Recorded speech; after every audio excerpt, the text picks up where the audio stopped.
guys, and welcome back. This week we're going to be talking about another historical story. We're going to be talking about leprosy and the journey humanity has taken with leprosy over the last few hundred years. This is a topic I've been fascinated with ever since I saw Caitlin from Ask a Mortician's video from April 2018, where she visited Kalaupapa, a remote and still in use leprosy colony in Hawaii. Caitlin is one of my favourite YouTube creators of all time. I highly recommend her channel if you're fascinated by death and mortality and the history surrounding it all. I aspire to be as well spoken and funny as she is. Whilst I had obviously heard of leprosy before her video, I had no idea about the colonies and just how deep the stigma and fear of the disease ran. Today I'm going to share with you the story of leprosy and the footprint that it's left on the world. And the saddest thing is, leprosy never deserved the stigma it gained. Despite popular belief, leprosy's never been all that contagious. Of course, this video is sponsored by Magellan TV, who I have a long-standing sponsorship with. They're a streaming service dedicated purely to documentaries, and each month I like to make a couple of recommendations of documentaries that I think you should watch. And they've got so much fantastic brand new content being released every single week. I literally never run out of things to watch. The first documentary I want to mention this month is A Stolen Life, the Sasha Lee Crook story. This is a 24-minute long documentary, so if you prefer the sort of shorter form style content you find on YouTube, Magellan actually have quite a few shorter true crime documentaries. Sarah Lee Crook was just 8 years old when she went to stay with her grandparents in July 2003 in South Africa. One day she was playing in their front garden only to suddenly disappear. Her body was found just over a week later, and it was speculated that she was kept alive for a number of days after she was taken. This documentary follows a journey in the hunt for her killer. But on a bit of a lighter note, I also want to talk about Planet Chef, which is an 11-episode series about chefs from around the world who all learn to cook in France. It's no secret that I love cooking, and that love extends to literally any cooking show. I love anything food related, you name it, I've watched it. In Planet Chef, you meet a new young chef from a different country around the world in each episode, following their journey to where they are today and finding out what inspired them to take their food to the next level. Magellan TV have everything from true crime, science, history, nature and everything in between, with new programmes added weekly to be watched anywhere on your TV, laptop and mobile. It's compatible with Roku, Amazon Fire TV, Google Play and iOS, and loads of the programmes are available in 4K as well. If you love my channel, then honestly I cannot stress enough how much you will enjoy Magellan TV. And I'm happy to announce my viewers can now take advantage of an exclusive offer, 30% off of an annual membership. That's an entire year of a catalogue of over 3,000 documentaries for less than $3.50 a month. Simply click on the link in the description to claim your discounted annual membership today.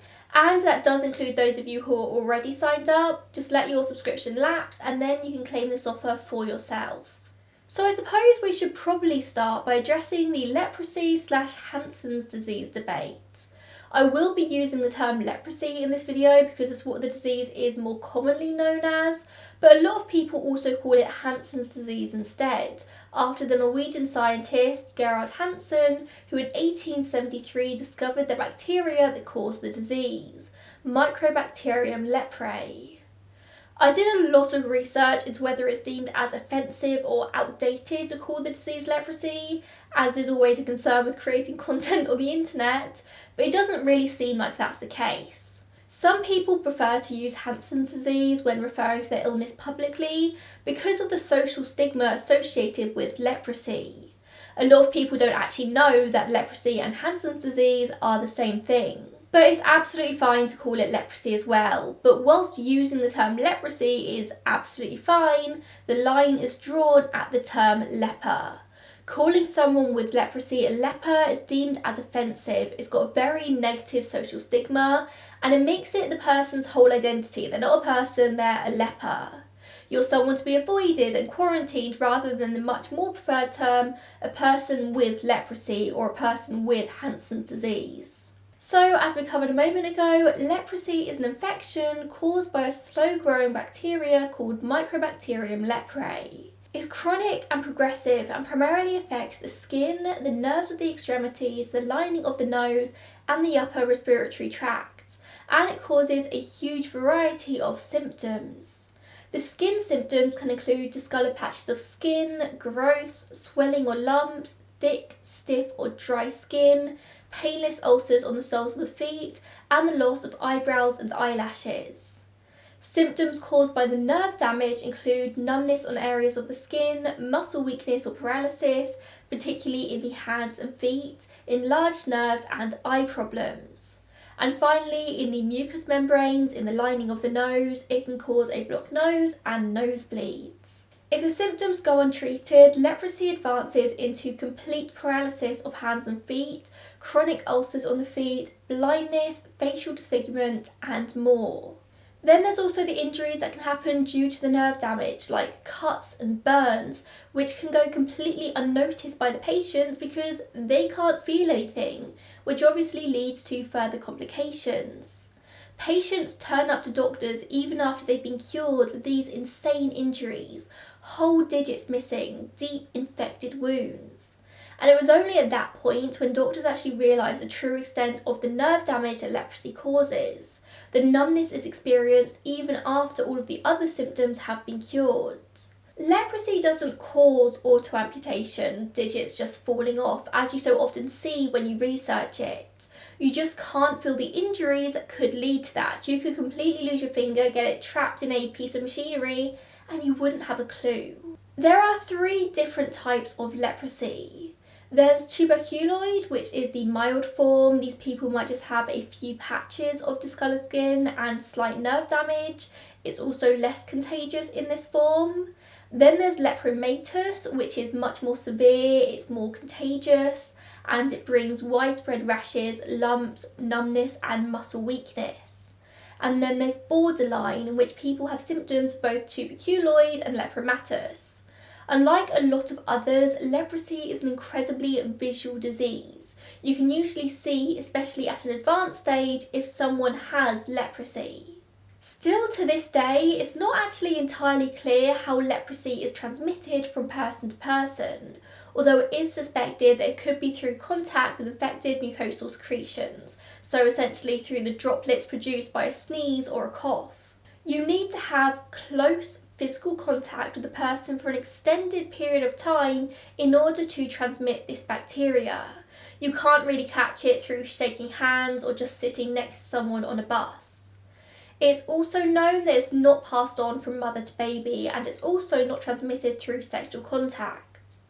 According to the CDC, you need to have prolonged close contact with someone with untreated leprosy over many months to catch the disease.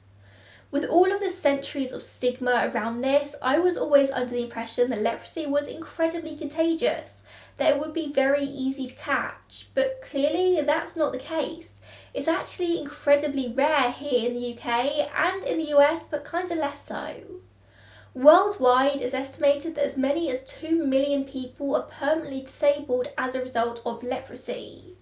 That's not the total number of people who are suffering worldwide, that's just the people who are suffering with long-term effects. The World Health Organization states that there were over 208,000 new leprosy cases in 2018 alone.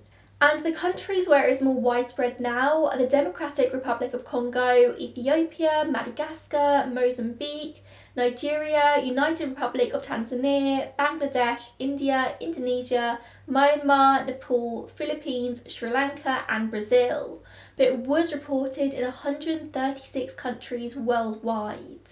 Leprosy is a very slow-growing bacteria, and the average incubation period is 5 years, which is the amount of time between infection and showing symptoms. but the symptoms could show up as quickly as just 1 year after infection to as long as 20 or more years after infection. That's quite a long time, and long incubation periods make it pretty difficult to get on top of a disease. You might think you've eradicated it completely, but in 20 years, somebody could show symptoms. And whilst leprosy is most likely to be transmitted by human-to-human interaction, interestingly, armadillos are also carriers of leprosy. They're naturally infected with the M. leprae bacteria, and according to the CDC, it may be possible that they can spread it to people. And from what I can gather, there has been evidence to suggest that armadillo to human transmission has occurred in the southern United States. The risk is very low, but it's still there. It's recommended that humans avoid contact with armadillos whenever possible. It seems like the 9-banded armadillos are the natural carrier and other subspecies are not.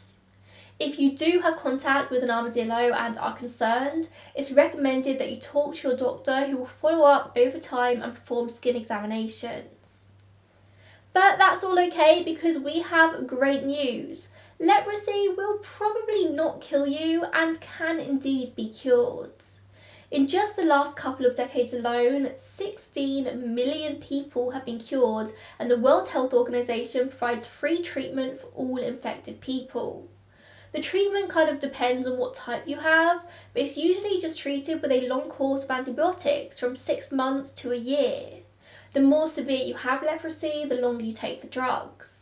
Multi-drug therapy, or MDT as it's known, is the most common treatment that combines a number of different medicines. It kills the pathogen and cures the patient.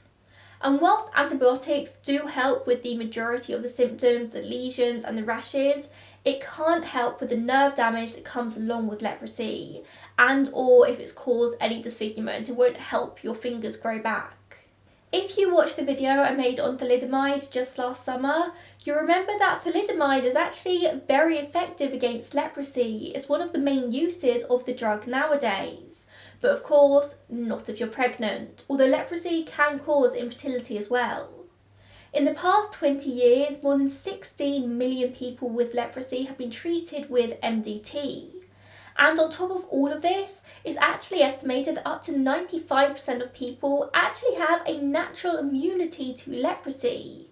A huge majority of the people infected with M. leprae do not develop leprosy because their immune system is able to fight off the infection. The people who do develop leprosy have genes that make them more susceptible to infection. And with that, I suppose we move on to the history of leprosy, on which there actually seems to be a lot of debate. Nobody on the internet can seem to agree exactly how old leprosy is, likely because the disease has either mutated a lot over the years, or the term leprosy has been used interchangeably throughout history. The earliest record of leprosy is often quoted as being in the Ebers Papyrus from Egypt around 1550 to 1350 BC. However, the description of the disease in this papyrus does not bear resemblance to what we believe true leprosy to be today. In 1914, a French historian called Zambako Pacha thought he found evidence of leprosy in the form of blemishes on some Egyptian mummies, but even this has been questioned. It seems that a lot of the time throughout history, leprosy has been used as a term to encompass any number of skin conditions. For example, the term is used in the Old Testament of the Bible in chapters 13 and 14 of the book of Leviticus, but the symptoms described are not consistent with how we would describe leprosy today. Some scholars suggest that the term was just used to describe all skin diseases, as whilst the word translated into Bibles today is leprosy, it was actually tsara'ath in Hebrew, which is said to be a generic term denoting ritualistic defilement rather than a specific disease. This was a word used to show if somebody was unclean or impure, it wasn't specifically a disease. In researching for this video, I actually read a fantastic paper called Some Aspects of the History of Leprosy, The Leprosy of Yesterday by S.G. Brown.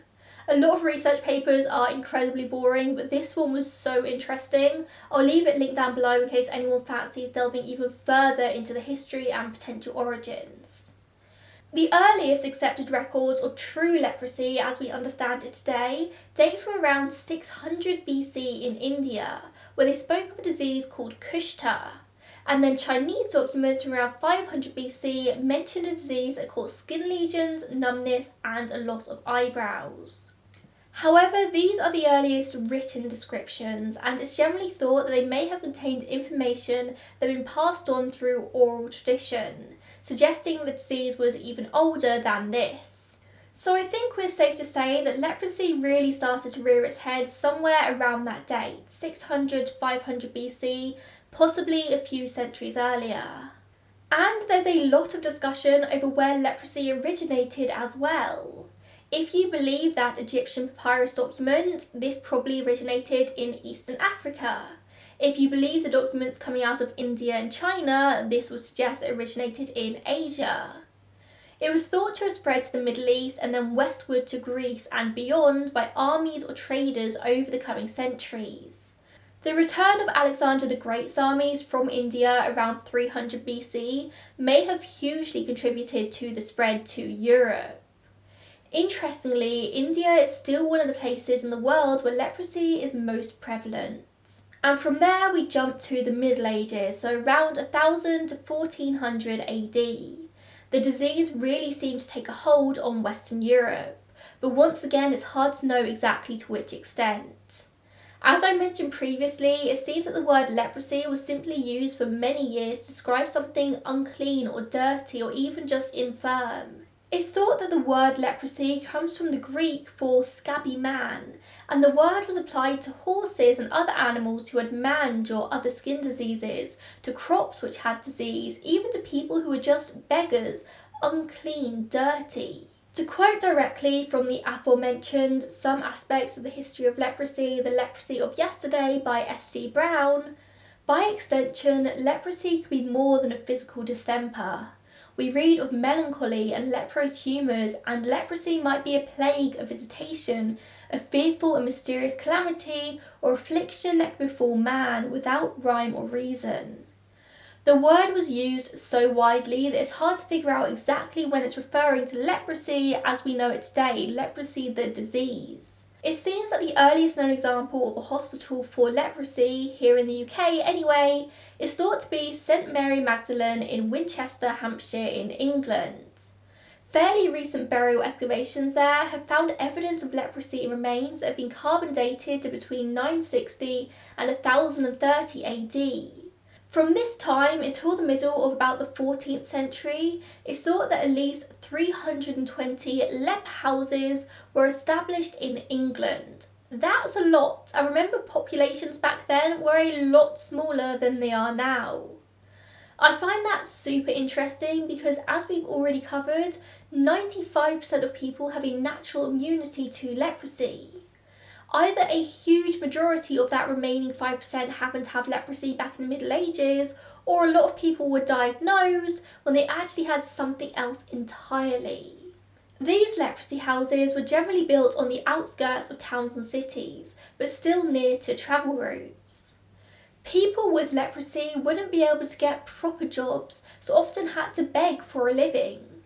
The houses were often religious, founded by the church, and the care within them often focused on spiritual needs as well as physical problems.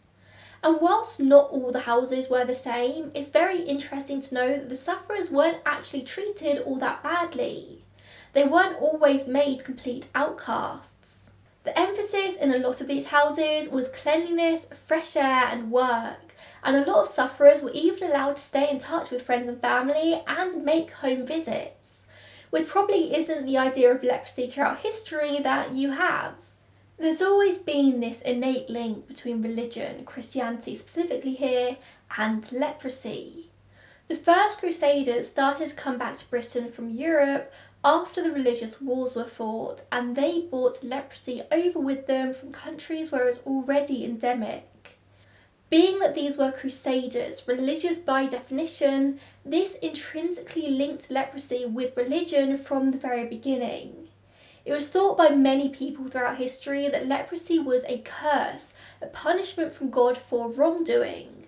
But it was confusing because these crusaders had been fighting for God only to be punished with illness for their sins. Others believed that the suffering endured by people with leprosy was similar to the suffering of Christ, that they were suffering purgatory on earth and would go straight to heaven after death. So in some people's eyes, people with leprosy were seen closer to God. Yeah, the feelings around it were very complex, and sufferers eventually came to be called Christ's poor. According to that paper, sorry I keep referencing it, but it was like a fantastic resource here, high-born ladies, even royalty like Queen Matilda, wife of Henry I, washed and kissed their feet as an act of compassion and charity, and possibly with the hidden hope of earning special merit in the hereafter. If you cared for people with leprosy, it was considered that the good work would accelerate your journey to heaven. So, as you can imagine, all of this from the very beginning made for some very complex attitudes towards leprosy. Whilst in the early years feelings were somewhat mixed, around the 14th century attitudes began to change, probably due to how the Black Plague ripped through the continent in the middle of the century. In 1346, Edward III issued a proclamation that all people with leprosy should be exiled from London. People started to become very scared of contagious diseases, even if they didn't really understand the concept of contagion, and therefore leprosy sufferers started to become outcasts. It's at this point that houses for people with leprosy started to open up in their hordes across the country. They were needed, people had nowhere else to go. And not only were people with leprosy banished, masses were held in church in which diseased people were declared as officially dead and were banished again. They were forced to wear distinctive clothes and announce their presence with bells and clappers so no one would come near them. And this is where leprosy stood for the next few centuries. It reached maximum incidence around the 14th century, but has certainly never gone away after that point. I focused mostly on leprosy in Britain up to this point because obviously that's where I'm from, but this was a worldwide problem and the stigma was pretty much the same everywhere. In Mesopotamia, the land which is now known as like the Middle East and where Jewish tradition was strong, there was this association between skin disease and ceremonial uncleanliness. People with skin conditions needed ritual purification and quarantine. In China, skin disease meant personal guilt and leprosy was thought to be the embodiment of evil forces. Sufferers needed to be buried alive to prevent spread of the disease. Hindu belief was that the disease was a form of divine punishment. A lot of the stigma around this disease was based in religious fear and fear of contagion, which has intensified over the centuries. I mean, you're only going to get more scared of something if for centuries said thing has been locked away from public view and you've been told to be scared of it to stay away. And a lot of it was based in racism too, shock horror, especially around the mid to late 1800s, when people really started to associate leprosy with Asia, which was apparently infested, according to an 1862 article from the BMJ. This was around the time when the British Crown ruled the Indian subcontinent, so there was a lot more news coming into Britain from India, including news about leprosy. In 1898, British India even enacted the Leprosy Act, which forced institutionalisation of those affected and segregated them by sex to prevent them from reproducing. This would only be appealed in 1983, that's right, only 38 years ago. Between the 16th and 18th centuries, leprosy spread to what would become the USA, particularly the southern states. By 1766, it was so prevalent in this area that the Spanish governor at the time established a hospital, a so-called leprosarium, near the mouth of the Mississippi River. Over the next couple of centuries, so-called leprosariums popped up across the country. These were places where patients were forced into living crude existences. They were deprived of their fundamental civil liberties, unable to work and see their loved ones, raise families. A lot of the time, women had their babies taken away from them. And this wasn't just specific to institutions in the USA, this act was fairly widespread. By the 1940s though, the cure for leprosy had finally emerged and information that most people were actually naturally immune began to spread. A lot of countries took note of this and began to abolish their compulsory isolation policies, no longer being able to justify them. The USA, however, did not. The stigma was just too strong to let leprosy patients walk the streets. Obviously, there's no specific reason I could find in my research that suggests why this is, but one of the reasons could be that the USA is generally a lot more religious than a lot of other Western countries are nowadays and in the past few decades. As we know by this point, a lot of the stigma with leprosy is based around Christianity. I mean, the word leprosy alone gives the victim an immediate pariah status. It instills fear in people. And the fact that leprosy is such a visual disease doesn't help either. You can literally see it on people's faces. This is one of the main reasons why the shift to calling leprosy Hansen's disease has been encouraged, to shift away from the religious and historical stigma. In 1865, on the island of Molokai in Hawaii, the Kalaupapa leprosy settlement was founded. This was on an isolated peninsula with high, intimidating mountains on one side and the rough sea on the other, on one of the smallest and least populated islands of Hawaii. Even today, it's difficult to reach Kalaupapa. You've either got to take a 3-mile steep hike, including a ride on a donkey, or very treacherous boat rides. This was a form of prison for people with leprosy. During this period, there was an increasing prevalence of leprosy in Hawaii, and people were a bit concerned. But it wasn't necessarily the native Hawaiians who were concerned about this. Leprosy was first diagnosed in Hawaii in 1848. And at first, the Hawaiian response was unaffected by Western views. Whilst Westerners were horrified by the physical appearance of leprosy and had their views of the disease influenced by hundreds of years of Christianity, Hawaiians didn't have any of this. They weren't disgusted by it, and therefore they didn't shun people who suffered. You would simply care for sick family members as if you would with any other disease. As you can imagine, white missionaries coming over from America and Europe were horrified that the Hawaiians weren't horrified. And of course, as the white people started to settle on the land, including businessmen with money, they used their power to sway the Hawaiian leaders of the time.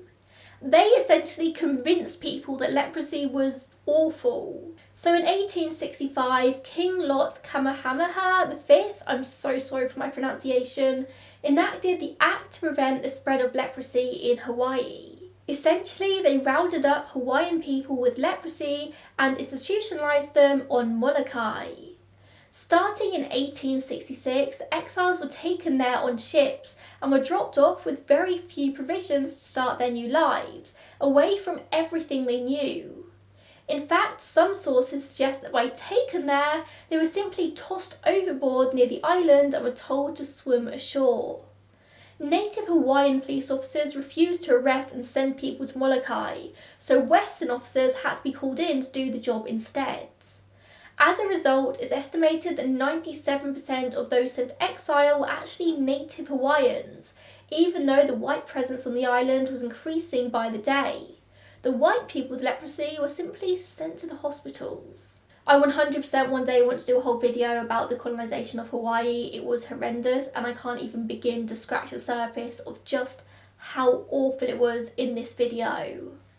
These people were criminalised, not for crimes, but for simply being sick. After they were arrested, they were sent to hospital, where they were either declared clean or a leper. If it was the latter, you were shipped off with no choice in the matter, and once you were sent to Kalaupapa, that was it. You were there for life. The Hawaiians never called the disease leprosy. They called it Mai Hawaka Awale, which translates to the separating sickness. They named the disease after what it did to their ohana, their families. Life in the early years of Kalaupapa was pretty bad. There was little food and little medical care, even little shelter. Some Hawaiian family members fought to go and live there themselves to care for other family members, and sometimes they were allowed. It was free labour after all. But this wasn't a caring hospital environment. This was somewhere you sent people to die. You didn't need to care for them. And it wasn't just adults, children were sent too. People arrived on shipments 2 or 3 times a year. Up until 1873, there was actually no medical service on the island, even though they'd been exiled on medical grounds. And even from 1873, the only reason there was any medical help was because one of the new exiles had been a physician's assistant in Honolulu. That was it. That same year, a man called Father Damien, a Catholic priest, arrived at Kalaupapa to provide assistance, arriving on a ship with a number of new exiles. He spoke Hawaiian and was said to have provided hope on the island by building houses and a water system, by planting trees and organising schools and choirs. He did whatever he could to help and harassed the government for better resources, and soon his efforts reached a worldwide stage. Father Damien brought attention to what was going on, but the angle wasn't so much about how awful it was to quarantine the sufferers away. It was more of like a, look how great this man is helping them. But he did help, and he didn't shy away from personal contact with the sick. So much so that after 12 years on the island, caring for whoever he could, he contracted leprosy himself and ended up dying on the island. He was actually eventually given saint status by the Catholic Church. He's now a saint. Kalaupapa was the first isolated leprosy colony of its kind. Whilst leprosariums and houses had long been used to isolate sufferers, the practice of entirely segregating the sick on a whole other island eventually became the Western model for controlling the disease worldwide. Complete quarantine was thought to be the only answer at this point to remove them from society entirely. It was absolutely brutal. And the worst thing? There are actually still people living in Kalaupapa now. Not many people, but they're still there. That just goes to show how recent this all is. This isn't ancient history, this is in the past century. I couldn't find the most up-to-date number, but according to a CNN article from 2015, there were 16 former patients remaining registered as residents on Kalaupapa, and it's probably much less than that now in 2021. Hawaii's leprosy isolation law wasn't lifted until 1969, decades after treatment, a cure became available. Residents of Kalaupapa were officially free to leave them, but a lot of them chose not to. If you'd been sent there as a child, life on Molokai was all you knew. You'd made your life there. These people were sent there expected to die, but they just didn't. And over the years it became a tight-knit community filled with friendly faces and activities and a range of work for patients to do. Whilst the early years on the colony were without a doubt horrific, it grew to be somewhat less horrific, although still isolated. It grew to be home for the people who lived there.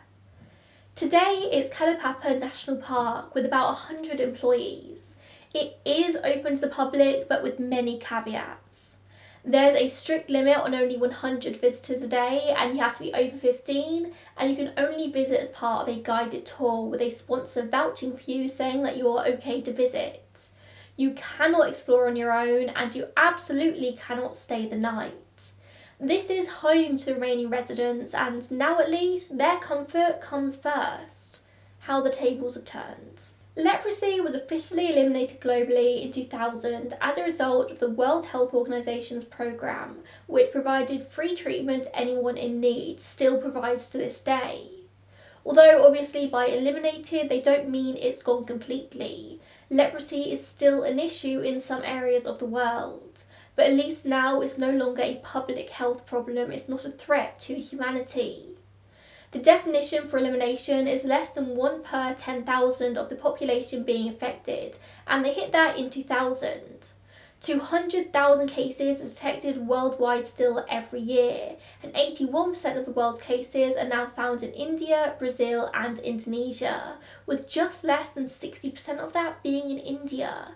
Which is huge, it sounds huge, but India does have a population of 1.3 billion people. There are still more than 700 leprosy settlements in India today, but they're not necessarily for banishment or quarantine. The idea is that people can choose to live there when the illness, usually the deformities caused as a result of the illness, prevent them from working or leading normal lives. but a lot of the time the persisting stigma forces people to go live there even before they want to. India is currently running the National Leprosy Eradication Programme, which is one of the largest leprosy eradication programmes in the world, but despite this, they are struggling to get it under control. I mean, it's hard when the incubation period is so insanely long. This isn't something you can get under control overnight. And even now there is a cure, for fear of stigma, so many people worldwide, not just in India, don't go to the doctor and get diagnosed with leprosy, choosing to live their lives hiding it away as best they can. Or they don't even realise that they've got it due to ignorance around the disease. And a lot of people can't even afford to go to the doctor or don't know what avenue to take to get treatment. Leprosy is primarily a disease of the poor nowadays, and is also the leading cause of permanent disability in the world. It's just a heartbreaking disease, and I think of all the names attributed to it over the years, the separating sickness is the most apt. There is a leprosy vaccine, and lots of countries currently use the BCG vaccine as a double tuberculosis and leprosy vaccine. However, the effectiveness of this is questioned and is only around 26 to 41% effective on only a single dose. There is currently a better vaccine undergoing development, but it seems that the World Health Organization currently pushes 100% effective treatment rather than a questionably effective vaccine. The use of MDT shows fantastic recovery rates, and therefore it reduces the number of cases because the spread stops, and MDT costs less than a vaccine. Hopefully you've learned something today. Leprosy, or Hansen's disease, as you'd probably hear today, is one of the oldest and yet most misunderstood diseases on the planet. If you meet somebody with leprosy, you've only got a 5% chance of catching it, and even if you do catch it, you've got a 100% chance of being cured if you're able to access MDT treatment. There's no reason to be scared of this disease. It's not a curse, it's not divine intervention, it's a disease like so many others, and a very treatable disease at that. Thank you so much for tuning in today, and I'll see you in the next one. Bye guys.